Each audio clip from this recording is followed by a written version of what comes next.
Tervist! Rääkisin ühes oma hiljutises videos sellest, kui sageli peaks külastama jõusaali, ehk siis milline oleks hea või maksimaalse tulemuse saavutamiseks parim jõutreeningute maht. Jõudsime selles videos järeldusele, et jõusaali kordade külastamise arvust nädalas on palju paremaks mõõtühikuks nädala jooksul igale lihasgrupile tehtud harjutuste seeriate arv, ehk siis treeningmaht, kusjuures arvesse minevaid seeriaid peaksid olema tehtud vähemalt tehnilise suutlikkuse piiri lähistel ehk siis 2–4 kordust enne seda, kui su tehnika hakkab lagunema. Kui sa alles alustad, siis piisab igal juhul ka sellest, kui sa teed igale lihasgrupile nädalas 6–10 seeriat, sest jõutreeningutega alustades tuleks sul esmalt harjutada oma keha tööd tegema ja õppida selgeks harjutuste sooritamise õige tehnika.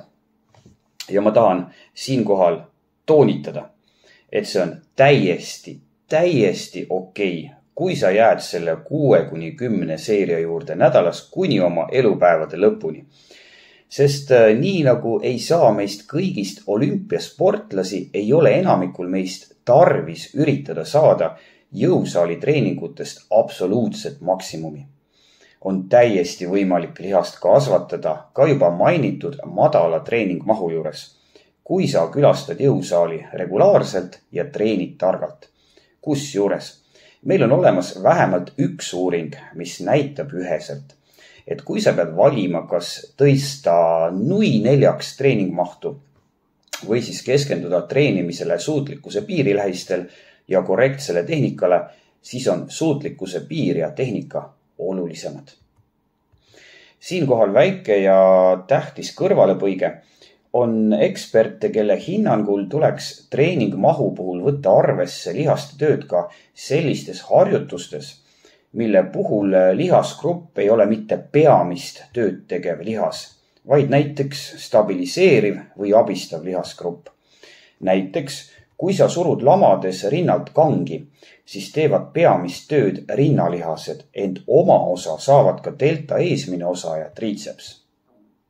Ma isiklikult arvan, et sellist, nimetagem seda sekundaarseks, sellist lihastööd tuleks arvesse võtta treeningkava koostades, ent selline lihastöö ei peaks minema arvesse täisväärtusliku treeningmahuna. Kuna vähemalt, kui sa teed harjutust ikka tehniliselt enam-vähem õigesti, jõuavad peamist tööd tegevad lihased suutlikkuse piirini esimesena ja stabiliseerivad ja abistavad lihased jäävad suutlikkuse piirist liiga kaugele, et see võiks treeningmahuna kirja minna. 6–10 seeriat on, nagu ma juba enne kõrvalepõiget mainisin, täiesti okei.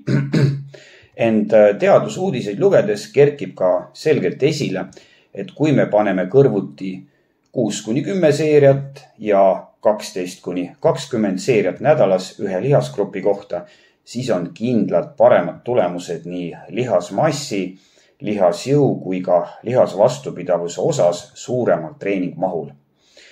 Üldiselt on senised teadustööd leidnud, et ligikaudu 20–22 seeriast nädalas ühele lihasgrupile pole erilist mõtet ülespoole liikuda, sest märkimisväärset kasu ei näi seist olevat. Ent süvitsi ei ole selle teemaga minu teada varem mindud. Nüüd aga on, sest meil on olemas suhteliselt värske teaduslik uuring, mis läks ülespoole ja olgu kohe öeldud kohe väga kõvasti ülespoole. Ma tooksin muide teatud antud uurimistööst rääkides esile, et selles osalesid täiskasvanud, kes olid kogenud jõusaali hundid. Väga sageli leitakse taoliste uuringute tarbeks inimesed, kes ei ole varem jõutreeningut teinud või on seda teinud suhteliselt vähe. Mistõttu tekib õigustatud küsimus, et kas me ikka saame neid tulemusi laiendada neile, kelle puhul on see eriti oluline, ehk siis inimestele, kes on juba käinud jõusaalis aastaid. Uuringus vaadeldi, kuidas mõjutab lihasmassi kasvu ja lihasjõu suurenemist see, kui su treeningmaht on pikema aja jooksul 22 seeriat nädalas ühele lihasgrupile Võrrelduna sellega, kui sa hakkad seda treeningmahtu iga 2 nädalaga kas 4 või siis 6 seeria võrra tõstma. Maksimaalselt tõusis nädalane treeningmaht ühel grupil 2 nädalaks kuni absoluutselt müstilise 52 seeriani ühe lihasgrupi kohta nädalas. Sellise lähenemise mõju testiti reie 4-pea lihasele ja kasutatud harjutusteks olid kangiga kükk, jalapressmasinaga ja jalasirutusmasinaga. Tulemustest rääkides torkab kohe silma, et pidevalt treeningmahtu tõstnud gruppidel oli võrrelduna grupiga, mille liikmed jäid 22 seeria juurde nädalas oluliselt parem areng lihasjõu osas, kusjuures need, kes tõstsid treeningmahtu enim, said sest ka kõige suuremat kasu.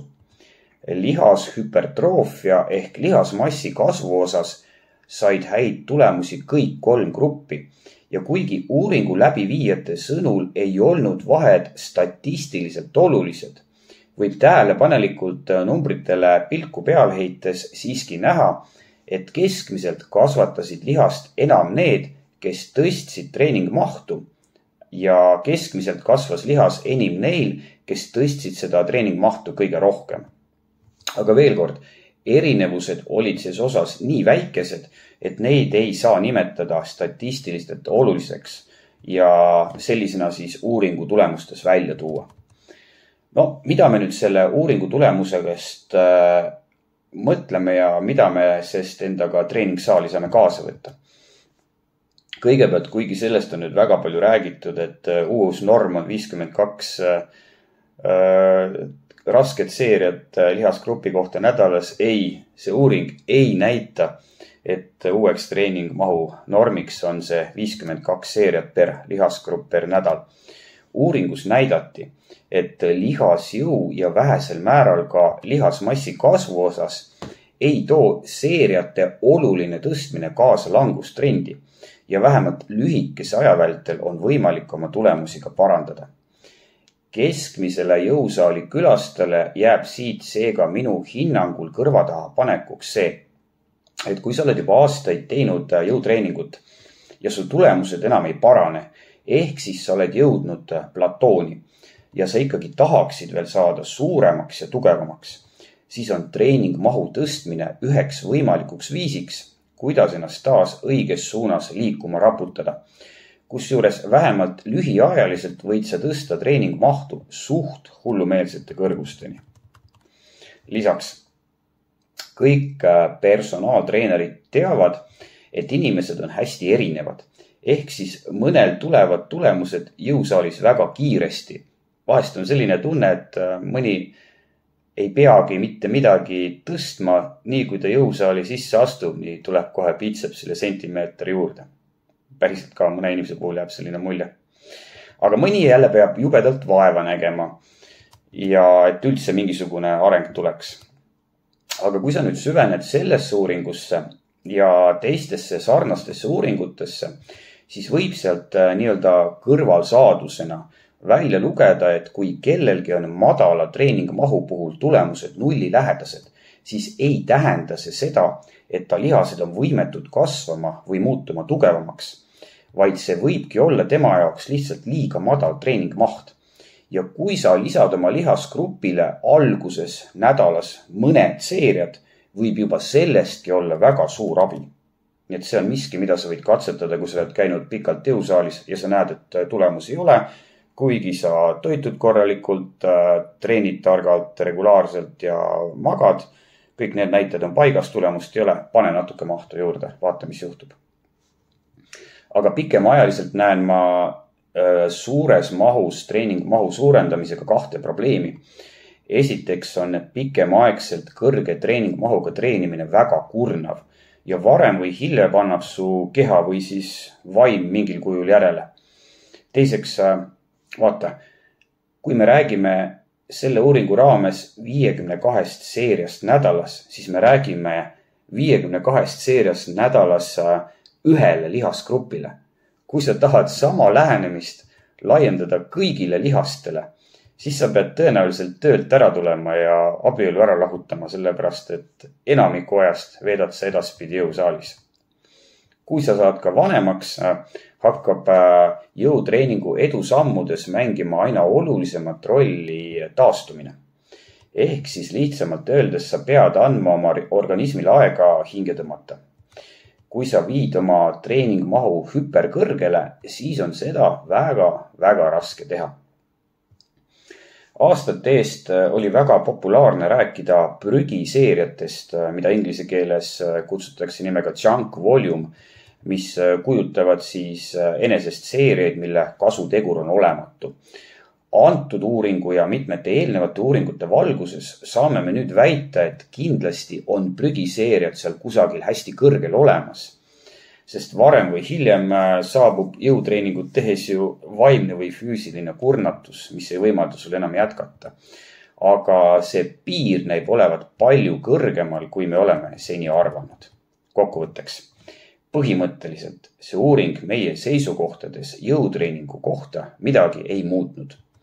Endiselt on kõige tähtsam, et sa külastad regulaarselt jõusaali ja ma soovitan seda teha vähemalt 2 korral nädalas, mis on heade tulemuste saavutamiseks targa treenimise puhul piisav.